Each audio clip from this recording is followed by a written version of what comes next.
Hello friends, good morning and welcome to the physics crackers. मैं सोनू कुमार। आइए, कुछ विद्यार्थियों का डिमांड आज का है कि सर थोड़ी सी बातें ग्रेविटेशन पर भी की जाए और साथ ही साथ दीपावली जो आया उस पर थोड़ी सी कथा सुनाई जाए। ठीक है, मैं बहुत विशेष बड़ा अपने आप को विद्वान तो नहीं मानता हूँ, हाँ, लेकिन एक छोटी सी कथा जो प्रचलित है उस कथा को भी लेते हुए चलूंगा। और उस कथा में मैं सबसे पहला नंबर एक छोटा सा श्लोक बतला रहा हूँ, और वो छोटा सा श्लोक ये है, कर्मण्य अधिकारस्तु मा फलेषु कदाचन। अगर देखा जाए तो महाभारत का ये प्रथम श्लोक भी हो जाएगा, जो कवर पृष्ठ पर भी रहते हैं। कवर पृष्ठ के अंदर वाले फर्स्ट पेज को देखा जाए तो यहीं पर यह श्लोक है, कर्मण्य अधिकारस्तु मा फलेषु कदाचन। यानी कर्म कीजिए और फल की चिंता ना कीजिए, फल तो मिल जाएगा। ठीक इसी प्रकार से कहा गया है, विश्व कर्म प्रधान करी राखा, जो जस करी है तस फल चाखा। यानी विश्व में केवल और केवल कर्म की ही प्रधानता है। जो व्यक्ति जिस प्रकार के कर्म को करता है वह उसी प्रकार के फल को पाता है। और यह मेरा मानना भी है, अगर एक विद्यार्थी है और विद्यार्थी जीवन में अगर पढ़ाई नहीं कर रहा है तो वह जो मंजिल को चाहता है वह मंजिल को कैसे प्राप्त कर सकता है। तो विद्यार्थी के लिए एक सर्वोपरि चीज है कि उसे पढ़ाई बेहतर करनी चाहिए, थोड़ा सा इस पे अपने आप को लगाना चाहिए। मनन, चिंतन और अध्ययन जब अगर करेंगे आप तो निश्चित रूप से सफलता आपके पास पहुंच जाएगी। आइए तो हम लोग बातें आज करते हैं, थोड़ी सी धार्मिक आस्था से जुड़ी हुई बातें, जो कि इस चैनल के माध्यम से कहना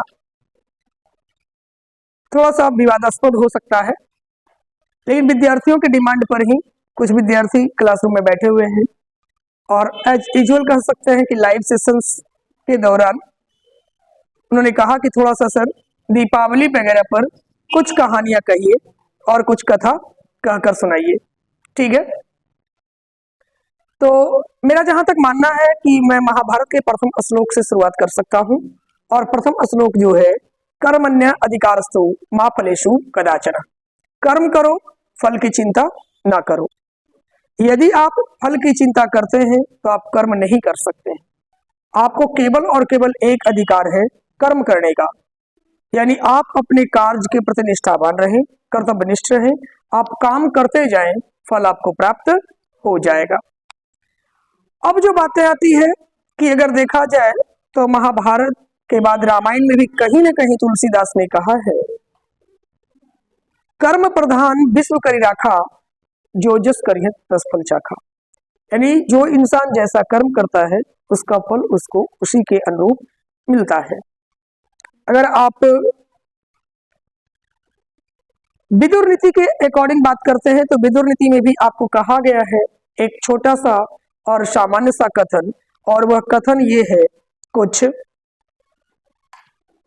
एसाम न विद्या न तपो न दानम ज्ञानम न शीलम न गुणो न धर्म ते मर्तलोके भूमिभार भूता मनुष्य रूपेण मृगाश्चरन्ति। यानी जो व्यक्ति इन 6 कर्मों को नहीं करता है या इनमें से किसी एक कर्म को नहीं जानता है, किसी भी एक कर्म को नहीं जानता है, वह इस धरती लोक पर, मृत्यु लोक पर पृथ्वी के भार स्वरूप है। वो कौन कौन चीज है?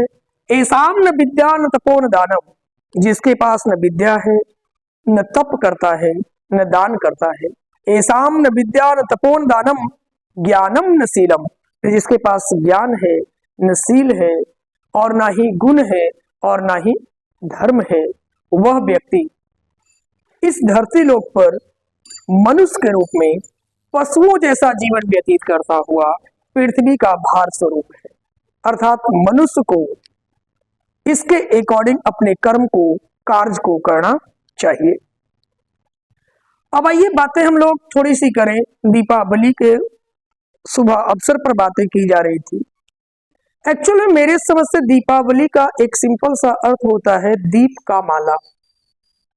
यानी अगर हम दीपों को प्रज्वलित करें और वह दीप अंधकार को हर लेता है, कई दीपों के समूह मिलकर अंधकार को जब हरते हैं तो उन दीपों के समूह को दीपमाला कहा जाता है।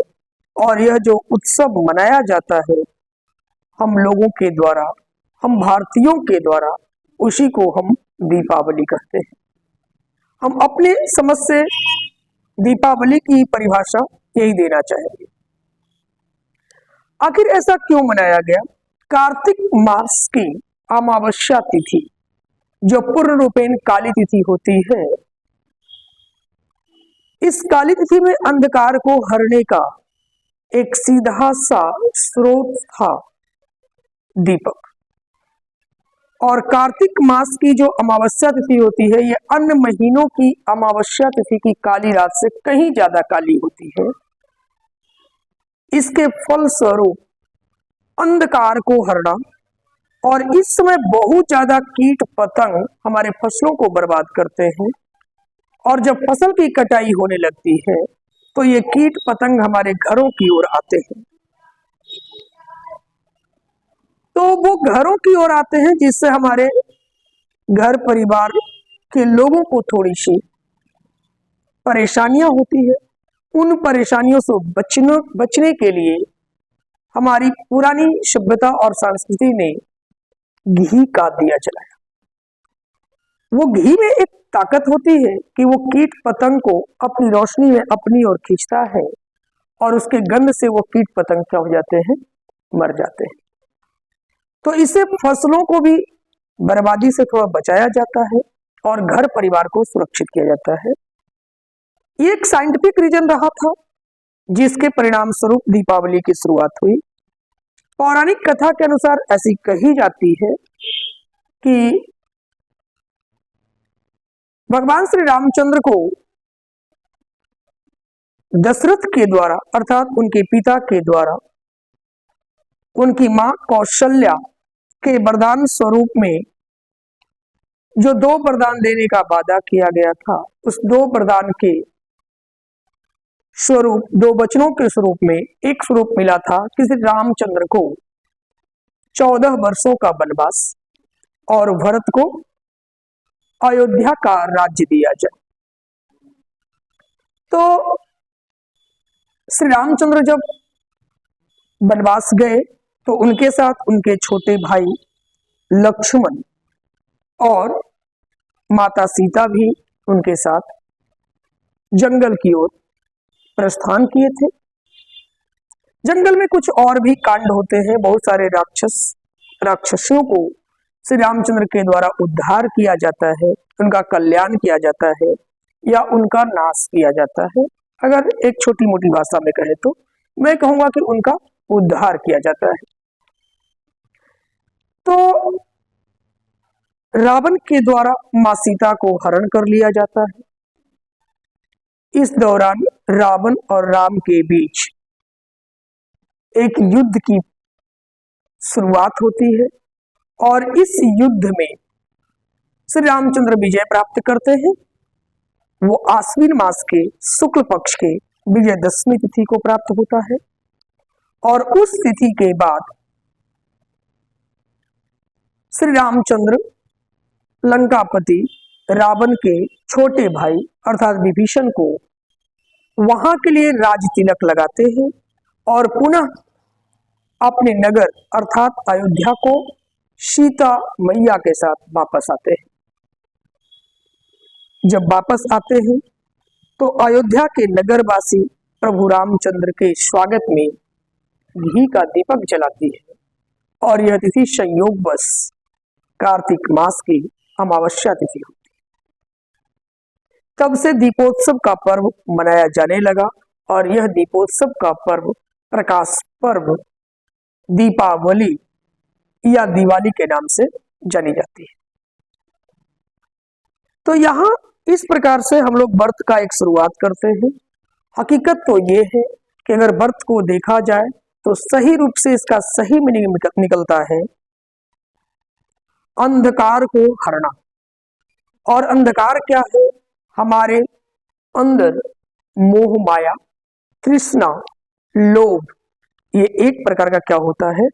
अंधकार होता है। अज्ञानता क्या होता है? अंधकार होता है।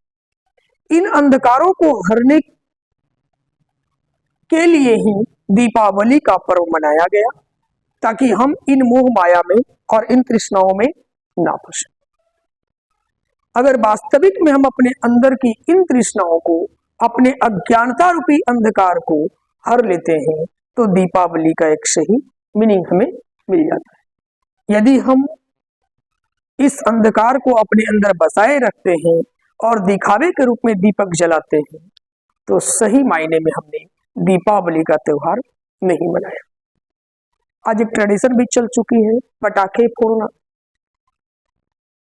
ये पटाखे फोड़ने की जो क्रिया है, अगर देखा जाए तो यह बहुत ज्यादा आज हानिकारक भी होता जा रहा है, और यहां से यह हानियां हमारे लिए बहुत ज्यादा प्रभावशील है। पटाखे बहुत सारे केमिकल्स और बारूद के द्वारा बनाए जाते हैं, जिससे हमारा वातावरण, वायुमंडल हमेशा और हमेशा प्रदूषित होता जा रहा है, और हानियों का ही सिलसिला जारी है। तो हम लोग दीपावली वास्तविकता को छोड़कर अवास्तविकता की ओर बढ़ते हुए मना रहे हैं। हमें यहाँ अंधकार को हरना था, अज्ञानता को मिटाना था, प्रदूषण को मिटाना था, कीट पतंगों को मारना था, वायरसों को मारना था। और हम लोग कर क्या रहे हैं? तो वायरसों को अपने घर में बुलावा दे रहे हैं, न्योता दे रहे हैं।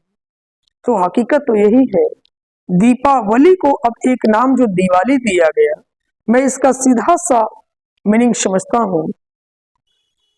दिवालिया होना से एक मीनिंग लिया गया है दिवाली, अर्थात अपने आप को बर्बादी की ओर ले जाना ही हमारी अपनी समझ है कि दिवाली है। दीपावली तो अब है नहीं। अब लोग मैसेज में भी भेजते हैं शुभ दिवाली, इसका मतलब है कि आपका दिवालापन हो जाए। मेरी जहां तक अपनी व्यक्तिगत राय है, मैं यही समझता हूँ होना चाहिए था इसका शुभ नाम दीपावली, और उसी के अकॉर्डिंग हम लोग को यह उत्सव मनाना चाहिए था। चलिए, इसके बाद बच्चों का एक छोटा सा डिमांड जो था, मैंने ये तो पूरा कर दिया कि दीपावली की एक छोटी सी कथा सुनाई जाए। एक छोटी सी टॉपिक ग्रेविटेशन पर कुछ बातों को हमें रखना है बच्चों के सामने, और यही मेन टॉपिक था। इस टॉपिक पर आइए थोड़ी सी चर्चा मैं करता हूं कि ग्रेविटेशन एक्चुअल में है क्या। अगर थोड़ा सा इसका मीनिंग देखा जाए तो इसे हिंदी में आप कह सकते हो गुरुत्वाकर्षण। और गुरुत्वाकर्षण के बारे में जो श्रेय जाता है वो सर आइजैक न्यूटन को हम लोग दे देते हैं, लेकिन उससे पहले हमारे कई भारतीय महर्षि और मनीषियों ने भी इस पर विचार किया, जिसमें सबसे पहला योगदान हम समझते हैं कि आर्यभट्ट को जाना चाहिए, जिन्होंने विश्व ब्रह्मांड यानी यूनिवर्स से एक वर्ड लेकर आया, और वो वर्ड था जीरो। और जीरो का आविष्कार के पश्चात उस जीरो से हम लोग इसे एक नाम दे देते हैं आज फ्री स्पेस, मुक्त आकाश, यूनिवर्स। यूनिवर्स में बहुत सारे बॉडीज हैं, हैवी बॉडीज हैं, और वह हैवी बॉडीज एक दूसरे को अपनी ओर एक विशेष प्रकार के फोर्स के द्वारा क्या करते हैं? अट्रैक्ट करते हैं, अपनी ओर खींचते हैं। इसी का नाम ग्रेविटेशन दिया गया, गुरुत्वाकर्षण दिया गया। तो ऐसा नहीं है कि केवल ब्रह्मांड में एक दूसरे को खींचते हैं, यूनिवर्स में एक दूसरे को खींचते हैं। यहाँ सीधा सीधा मतलब है कि हमारे अर्थ पर भी हर एक पार्टिकल दूसरे पार्टिकल को अपनी ओर अट्रैक्ट करता है एक विशेष प्रकार के फोर्स के द्वारा। वह फोर्स ग्रेविटेशन कहलाता है, और उसे ग्रेविटेशनल फोर्स का नाम दे सकते हैं। अगर मैं कह दूं कि एक पार्टिकल आपके पास m1 मास का ये है, और दूसरा कोई पार्टिकल आपके पास m2 मास का कोई ये है, तो ये दोनों एक दूसरे को अपनी ओर खींच रहे हैं, और अपनी ओर खींच रहे हैं किसी न किसी फोर्स के द्वारा। ये फोर्स मान लेते हैं कि F12 है, 2 को अपनी ओर किसके द्वारा? m1 के द्वारा खींचा जाता है। यहां मैं लिख सकता हूं F21, यानी डेट मीन्स 2 को m2 1 को अपनी ओर खींच रहा है। तो इस प्रकार से अगर मैं दे दूं तो यहाँ पर ये दोनों के दोनों एक विशेष प्रकार के फोर्स से अपनी ओर खींच रहे हैं। अगर देखा जाए तो दोनों फोर्स का जो मैग्नीट्यूड होगा वह क्या है? इक्वल है। और चलो इसका नाम मैं देता हूं कौन फोर्स, एफ। और यही फोर्स आपका जो होगा वह कौन फोर्स होगा, ग्रेविटेशनल फोर्स होगा। ठीक है, इसके बारे में विस्तार से मैं जब ग्रेविटेशन का सीरीज पढ़ाऊंगा तो वहां पे मैं चर्चा करूंगा। आज थोड़ी सी शॉर्टकट में विद्यार्थियों का डिमांड था कि थोड़ा सा सर ग्रेविटेशन के बारे में भी बताइए। तो चलिए, इस फोर्स का नाम कौन फोर्स हो जाएगा, ग्रेविटेशनल फोर्स हो जाएगा। और यह ग्रेविटेशनल फोर्स के लिए गैलीलियो साहब ने एक्सपेरिमेंटल सेटअप तैयार किया था। और गैलीलियो के बाद सर आइजैक न्यूटन ने एक लॉ दिया जिसे बोला जाता है universal law of gravitation. Universal law of gravitation. और इन्होंने इसका एक सीधा सा कॉन्सेप्ट दिया कि एफ जो होगा वह डायरेक्टली प्रोपोर्शनल होगा मास ऑफ बॉडी का प्रोडक्ट का। यानी अगर आपको दो बॉडी का मास m1 और m2 दिया गया है तो f directly proportional m1 into m2 हो गया। इसे आप इक्वेशन क्या रखोगे, फर्स्ट। और दूसरा, अगर इन दोनों के बीच का कोई डिस्टेंस मान लिया जाए r है तो f डायरेक्टली प्रोपोर्शनल हो जाएगा 1/r का स्क्वायर। और ये इक्वेशन नंबर इन्होंने सेकंड दिया। इसे हम लोग इनवर्स स्क्वायर रूल कहते हैं और इसे प्रोडक्ट मास रूल कहते हैं। अब इन दोनों को अगर देखा जाए तो f directly proportional m1 m2 by r square होता है। यहां से अगर प्रोपोर्शनल साइन को हटाया जाए तो f is equals to g m1 m2 by r square हो जाता है। डन है। अब अगर पॉइंट्स को समझना है तो बारीकी से आप कह सकते हो ये जो g है इसे यूनिवर्सल ग्रेविटेशनल कांस्टेंट कहा जाता है। ग्रेविटेशनल कांस्टेंट कहा जाता है। क्या कहा जाता है, यूनिवर्सल ग्रेविटेशनल कांस्टेंट के नाम से इसे हम लोग जानते हैं। और इसका जो वैल्यू g का होता है 6.67 इंटू 10⁻⁻11 न्यूटन मीटर स्क्वायर पर केजी स्क्वायर होता है। इसे एक्चुअल में मेजर करने का श्रेय केवेंडिश नामक वैज्ञानिक को जाता है। यानी जी का जो वैल्यू है वह केवेंडिश नामक वैज्ञानिक ने बतलाया और इसका वैल्यू कभी बदलने वाला नहीं। ये वैल्यू ऑलवेज क्या है, फिक्स है। किसी भी कोने पर आप चले जाओ, किसी भी पॉइंट्स पे चले जाओ, कहीं भी चले जाओ, इसका वैल्यू क्या होगा, फिक्स होगा। अब यहीं से कुछ बातें जो सर आइजैक न्यूटन ने बताया था वह कुछ बातें ये रहा। पहला नंबर कि यह लागू होता है केवल और केवल किसके लिए, पॉइंट मास के लिए। ये याद रखना, ग्रेविटेशनल फोर्स जो है वह केवल और केवल किसके लिए लागू होता है, तो पॉइंट मास के लिए। किसके लिए लागू होता है, पॉइंट मास के लिए लागू होता है। इससे ज्यादा किसी चीज के लिए वैलिड नहीं है। दूसरे नंबर वर्ड में बोलोगे कि यह कौन सा फोर्स है, तो सेंट्रल फोर्स है। सेंटर से ऑपरेट होता है। कहां से ऑपरेट होता है, सेंटर से ऑपरेट होता है। तो कौन सा फोर्स हो गया, सेंट्रल फोर्स हो गया। तीसरा नंबर वर्ड्स बोलोगे, जो डिस्टेंस लोगे वह डिस्टेंस चयन किया जाएगा distance from centre of object बोल सकते हैं या बॉडी बोल सकते हैं। मैं इसको बोल दूं CG, जिसको बोलते हैं सेंटर ऑफ ग्रेविटी, या कहीं कहीं पर आप लिखा देखोगे COM, सेंटर ऑफ मास। इससे घबराना नहीं है। CG का मतलब सेंटर ऑफ ग्रेविटी और सेंटर ऑफ मास। हम लोग हर एक बॉडी का centre of mass direct centre पे मान नहीं सकते हैं। ठीक है, यहाँ पर इस कंडीशंस में अगर लिखा जाए कि क्या हर एक बॉडी का सेंटर ऑफ मास सेंटर पे होता है, तो बिल्कुल नहीं होता है। याद रखना, बिल्कुल नहीं होता है। एक बात है और क्लियर यहां से होती है, पॉइंट मास का रहा है तो पॉइंट का शेप कैसा होता है, तो मेरे समझ से ये स्फेरिकल होता है।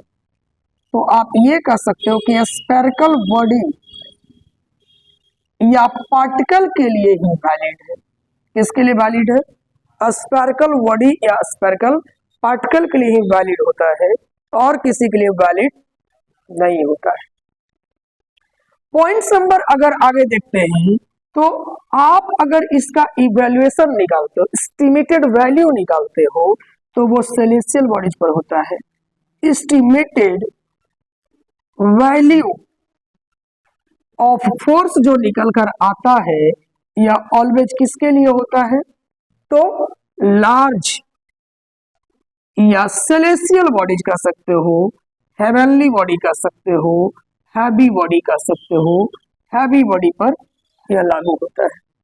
ठीक है, एक पॉइंट और बता सकते हो, यह ऑलवेज अट्रैक्टिव फोर्स है। कहां पर लिखा जाए? चलो यहां पर लिखते हैं। ये कैसा फोर्स है? तो ऑलवेज कैसा फोर्स है? अट्रैक्टिव फोर्स है। ये कभी भी रिपल्सिव नेचर का नहीं होगा। किस नेचर का होगा? तो ऑलवेज अट्रैक्टिव फोर्स है। बातें दिमाग में आ चुकी होगी। यानी ग्रेविटेशनल फोर्स जो है वह कैसी है? तो ऑलवेज अट्रैक्टिव फोर्स है, पॉइंट मास पर लागू होता है, लेकिन एस्टिमेटेड वैल्यू जो इसका निकालते हैं यानी वैलिड कर सकते हैं, वह किसके लिए हो जाता है?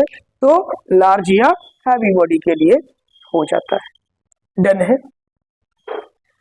अब जब इसके बारे में विशेष रूप से पॉइंट को हम टॉपिक टू टॉपिक जब डिटेल्स में पढ़ाएंगे तो सारे बिंदुओं पर हम लोग लेकर चलेंगे, चर्चा भी करेंगे कि सेंट्रल फोर्स एक कैसे है, किस प्रकार से है, इसका रियल फील वहां दिलाया जाएगा। डिस्टेंस हम लोग सीजी से या सेंटर ऑफ मास से ही क्यों चयन करते हैं, एस्टिमेटेड वैल्यू फिर हैवी बॉडी के लिए क्यों होता है, छोटे पॉइंट के लिए क्यों नहीं होता है, यह पॉइंट मास के लिए लागू क्यों होता है, हैवी बॉडी के लिए क्यों नहीं लागू होता है, ऑलवेज अट्रैक्टिव फोर्स क्यों है, इन सारी बिंदुओं पर एक एक करके हम जब इसके सीरीज में आएंगे तो चर्चा करेंगे। इसके बाद आपको अगर इसी पर चर्चा किया जाए तो और भी बातें कर सकते हैं। यहीं से आप एक फॉर्मूला निकालते हो कि F बराबर G m1 m2 by R square लेते हो। मैंने माना कि m1 बॉडी के द्वारा m2 पर फोर्स लगाया जा रहा है, तो इसे आप इक्वेशन फर्स्ट कर लेते हो और यहीं से आप बोलते हो न्यूटन्स का सेकंड लॉ लगाओगे तो mg होता है अकॉर्डिंग टू, ये है कहां पे बात कर रहे हैं? तो अर्थ सरफेस पर बात किया जा रहा है। अब यहां से एक टर्म निकाल कर लाते हो तो आपके पास m2g कर लो, m2g बराबर आपका मिल जाएगा g m1 m2 और बाई आर स्क्वायर, m2 से m2 कैंसिल हो जाएगा यानी g equals to g m1 और by R square, that is the acceleration due to gravity, और इसी को हम लोग ग्रेविटेशनल फील्ड भी कहते हैं। तो जब चर्चा किया जाएगा तो इस पर काफी विस्तार से हम लोग हर एक बिंदुओं पर क्या करेंगे? चर्चा करेंगे। अब ग्रेविटेशनल फील्ड में भी आप ऐसा नहीं कि केवल अर्थ के लिए देख सकते हो, कोई भी स्फेरिकल बॉडी पर आप क्या कर सकते हैं? चर्चा कर सकते हैं। और वो स्फेरिकल बॉडी पर आप इसके बारे में चर्चा कर सकते हो। वो स्फेरिकल बॉडी हॉलो भी हो सकता है और सॉलिड भी हो सकता है, तो सॉलिड के लिए अलग, हॉलो के लिए अलग, इन सारे बिंदुओं पर हम लोग क्या करते चलेंगे। फिर आपको एक वैज्ञानिक आते हैं जिनका नाम केपलर्स है, टाइको ब्राहे के शिष्य कहलाते हैं। टाइको ब्राहे के शिष्य के द्वारा दिया गया Kepler's law of planetary motion, उन सारे बिंदुओं पर भी हम लोग क्या करेंगे? चर्चा करेंगे। तो आज के लिए एक छोटी मोटी एस्टिमेटेड जो वीडियोस था विद्यार्थियों के एक छोटी सी डिमांड पर मैंने इसको लिया, एक छोटा सा ट्रेलर मैंने प्रस्तुत किया। इसके बारे में फिर विशेष बातें हम लोग इसके सीरीज के साथ करेंगे। तब तक के लिए लेते हैं छोटा सा ब्रेक। धन्यवाद। Best of luck.